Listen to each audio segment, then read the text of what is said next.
Hoje estamos no Arco de São Jorge para entrevistar António Milagres para falar um pouco de si, da sua experiência enquanto professor e da sua vida no Arco de São Jorge. Agradecer ao professor Antonino por estar aqui connosco e aceitar o convite de termos uma conversa sobre a nossa escola e o Concelho de Santana. Começar por uma pergunta simples: como é que era o Concelho de Santana há 40 anos? Boa tarde, Vítor. O Concelho de Santana há 40 anos era completamente diferente do que é hoje em dia. Há 40 anos não tínhamos as vias de comunicação que temos hoje. Há 40 anos estávamos a dar os primeiros passos com a introdução do ensino básico, 5º e 6º anos, corresponde ao atual 5º e 6º ano. Na altura era 1º e 2º ano do ciclo preparatório.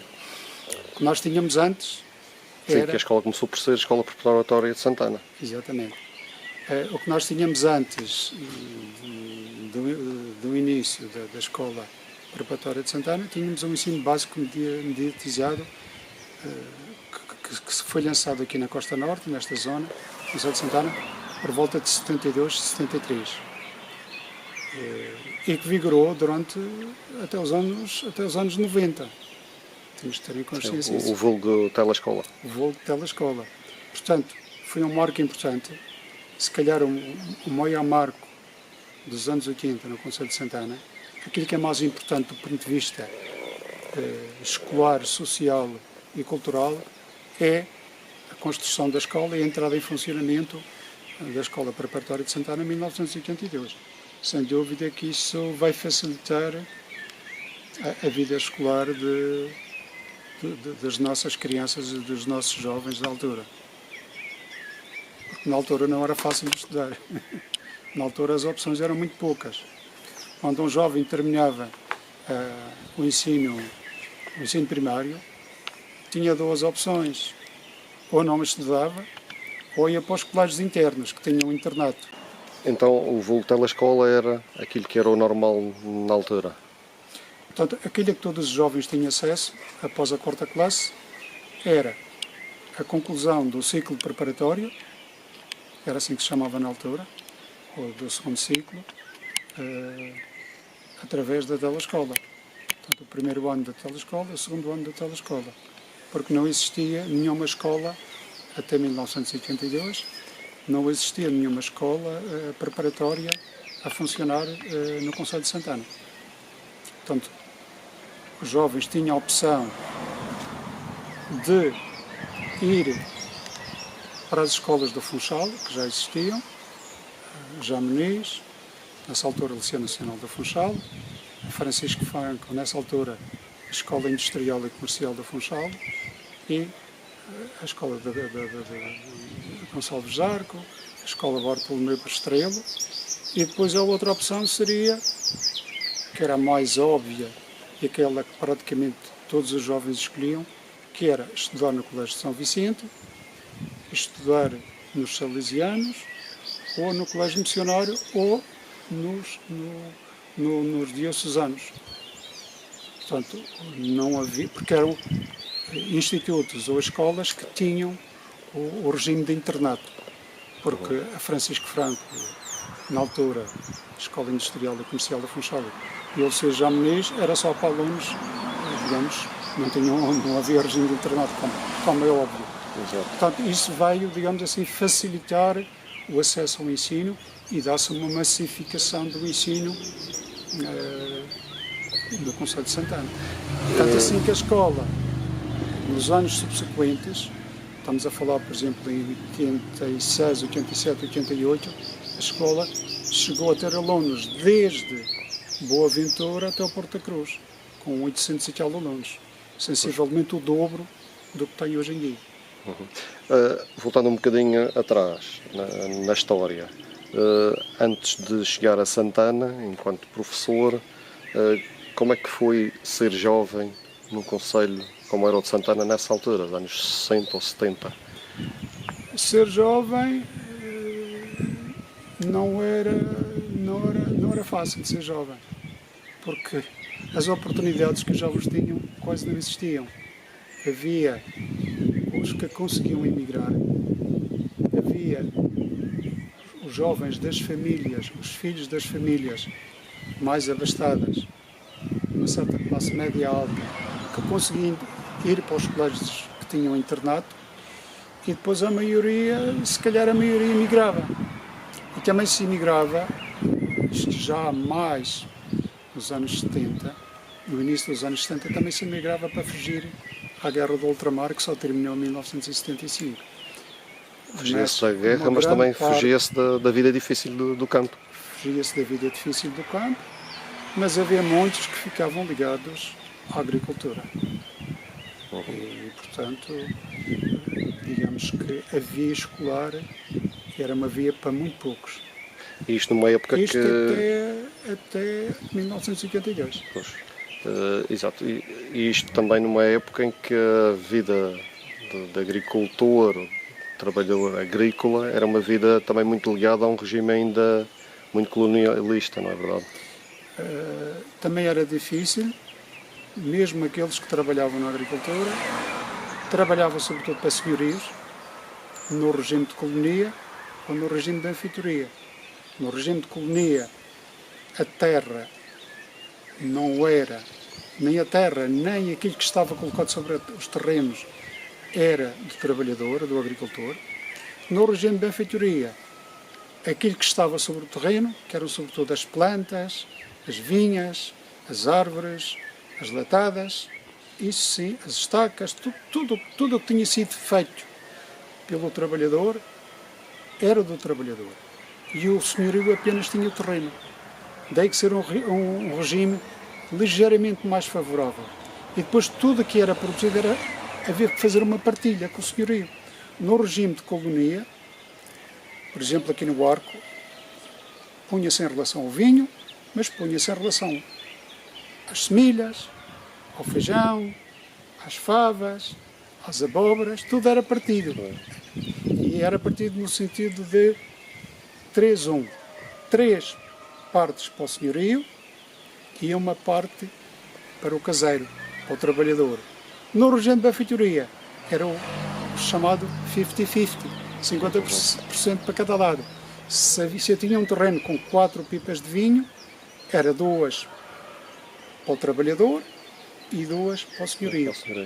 Portanto, coexistiam até mais ou menos meados dos anos 80, coexistiram estes dois tipos de exploração da terra e de trabalho, de contrato social, digamos assim. É um contrato social que não era escrito, mas era um contrato social que havia e que era culturalmente aceito na época, porque não era permitido às pessoas se revoltarem. Só aos poucos... Algo que mudou depois também com a alteração de regime. Com a lei de extensão da colonia feita pelo Governo Regional da Madeira sobre a presidência do Dr. Alberto João Jardim, é que foi possível eliminar o sistema de benfeitoria e o sistema de colonia, e hoje em dia praticamente, se existir um caso ou outro, são apenas casos residuais que praticamente deixaram de existir. Quem cultiva a terra é sua, tudo aquilo que produz é seu. Exato. Isso foi uma grande conquista. Uma das maiores conquistas da nossa autonomia foi sem dúvida essa. Essa, já agora também posso acrescentar, as vias de comunicação, as vias rodoviárias, que permitiram a ligação fácil entre os diferentes concelhos e freguesias da Madeira,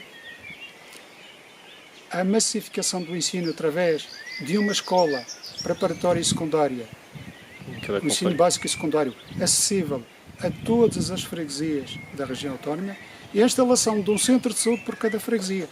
Estas são as 4 conquistas, as conquistas mais importantes da autonomia regional, se fizermos o resumo do que foi a autonomia regional nos últimos 47 anos. A autonomia regional foi institucionalizada em 1976 com a implantação da Assembleia Regional e do Governo Regional. Sim. Então, pensando um pouco agora nessa época, para chegar um pouco também, relacionar a chegada do professor Antonino até Santana, enquanto jovem teve a oportunidade de poder estudar para depois poder chegar a ensinar alguns e muitos daqueles que são as pessoas formadas neste Conselho. Exatamente. Eu acabei a instrução primária em 1968 e durante o ano letivo 67-68 os padres dionianos passavam regularmente, se calhar umas 3-4 vezes durante o ano letivo, passavam regularmente a explicar o que eram as missões em África dos dionianos, as condições e a vida que se levava no colégio missionário e nos institutos em Aveiro, Coimbra e Lisboa, já numa fase mais adiantada da carreira religiosa. E portanto, eu, quando acabou o ano escolar de 1967-68, falei com o meu pai e disse: eu quero continuar no colégio missionário. E assim foi. Arranjei a roupinha, tudo o que era necessário, cumpri as exigências todas e já fui para o colégio missionário, onde tive até 1973. Em outubro de 73 vou para o Instituto Missionário de Coimbra, de Montes Claros em Coimbra. Estive lá 2 anos, até 75, depois saí, estudei durante 3 meses por conta própria e depois submeti-me aos exames nacionais para a aprovação do secundário. Tive aprovação em todas as disciplinas e depois prossegui a minha carreira no Serviço Cívico Estudantil entre 75 e 76, porque as entradas da universidade fecharam. Ninguém entrou, devido às convulsões da Revolução que se via na altura, ninguém entrou na universidade em 75 e 76. Em 74 e 75 ainda essas coisas funcionaram normalmente. Em 75 e 76 ninguém entrou. Fiz o Serviço Cívico Estudantil na biblioteca, no Arquivo Regional. Na altura ainda se chamava Biblioteca e Arquivo Regional, era só Arquivo Regional, com o Dr. António Aragão. Tive a oportunidade de contatar com textos do português medieval, português do século XVII, do século XVIII, fazer a interpretação de textos do século XVII e do século XVIII, e portanto foi uma experiência riquíssima, muito boa. E depois em 76... Já a passagem para o ensino, quase, a formação. Exatamente. Em 76 convidaram-me a Secretaria Regional de Educação, que estava numa lista de espera para monitor de telescola. Em 76 fui chamado para substituir um colega da Ribeira de Machico, da escola da Ribeira de Machico, que tinha sido colocado num banco, e eu vou substituí-lo na telescola da Ribeira de Machico e fico lá até finais de junho, princípios de julho. E para mim foi uma das maiores experiências em toda a minha vida. E a primeira também no ensino? Sim, porque eu tive que me desarrascar em tudo. Eu era muito bom na área de letras e eu tinha feito o secundário todo na área de letras. História, língua portuguesa, francês, latim clássico, grego clássico, e sou colocado a substituir o colega que era da área de ciências. Portanto, fiquei com trabalhos oficiais, fiquei com a educação física, fiquei com a matemática, com as ciências naturais, com a educação musical e lá dá conta do recado. Sim. Era engraçado que eu nessa altura consegui lugar para residir em Santa Cruz, numa pensão, e tinha que trazer o gasóleo para o gerador, porque na Ribeira de Machico não havia energia elétrica, não havia rede pública de energia elétrica. Tinha que trazer o material para os trabalhos oficiais. Cheguei à escola e não sabia pôr o gerador a funcionar, os alunos é que me ensinaram. Eu tive dificuldade no início a utilizar o martelo, a utilizar os utensílios dos trabalhos oficiais. Eu aprendi com os miúdos, porque eu tinha miúdos que eram quase da minha idade. Eu tinha 18 anos e eu tinha miúdos com 16, 17. Sim, foi uma experiência inesquecível e riquíssima. E havia, digamos, uma grande cooperação entre os dois monitores, que era eu e o David Rodrigues de Santa Cruz.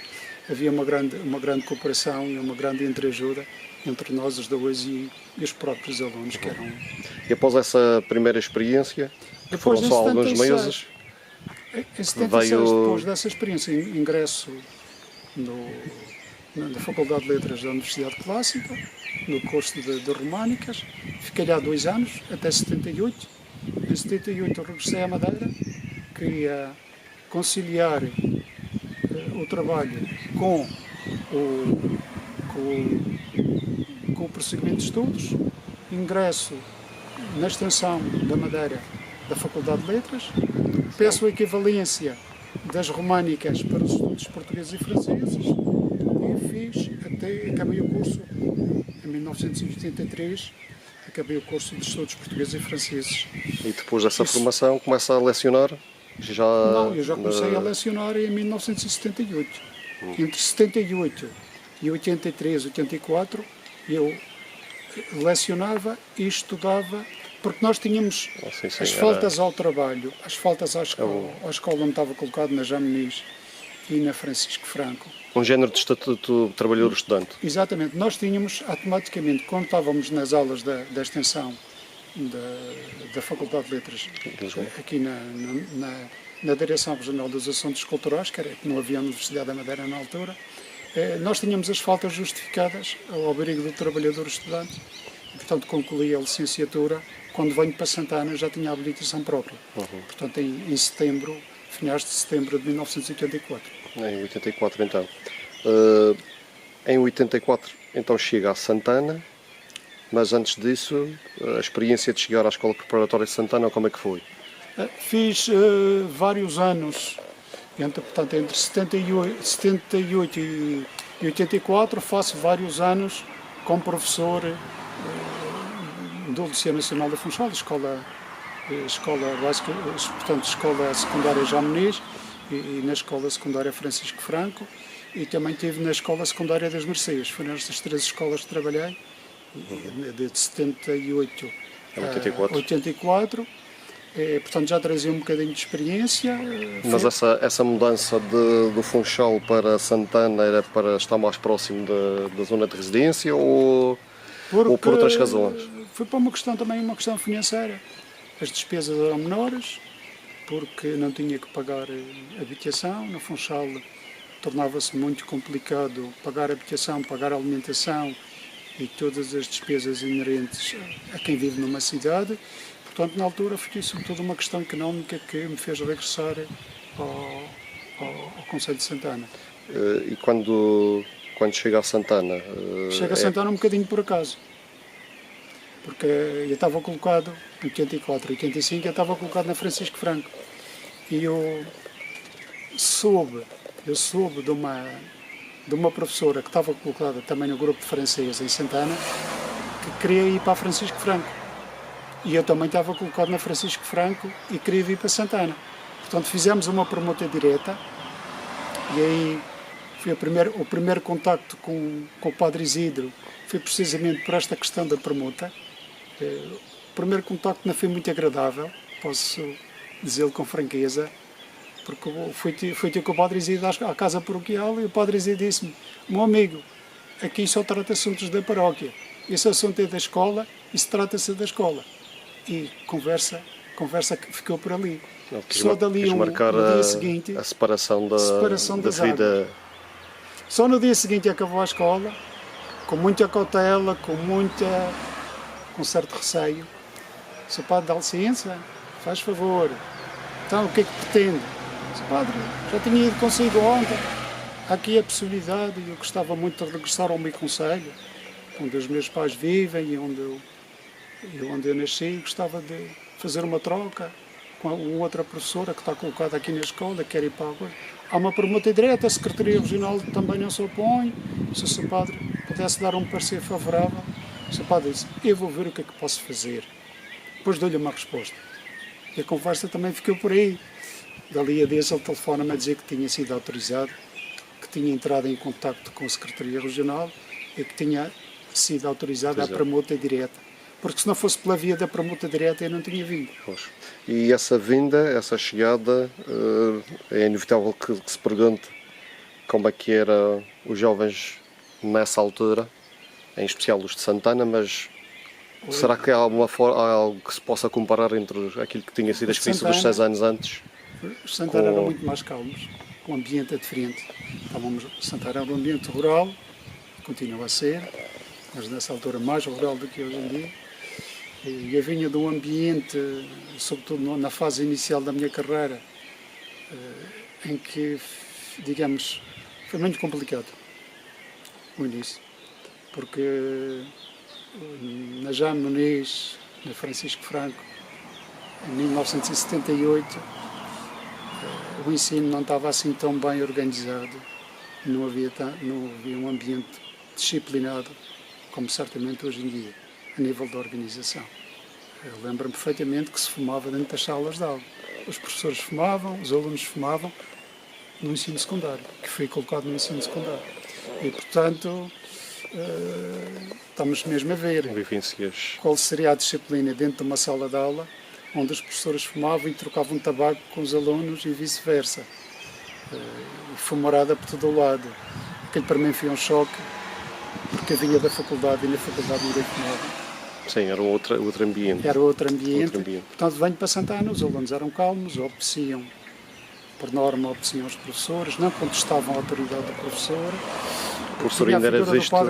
Tinha a figura do Padre Isidro que metia disciplina, metia um certo respeito. O Padre Isidro sempre foi uma figura polémica. Havia quem gostasse muito dele, havia quem o detestasse.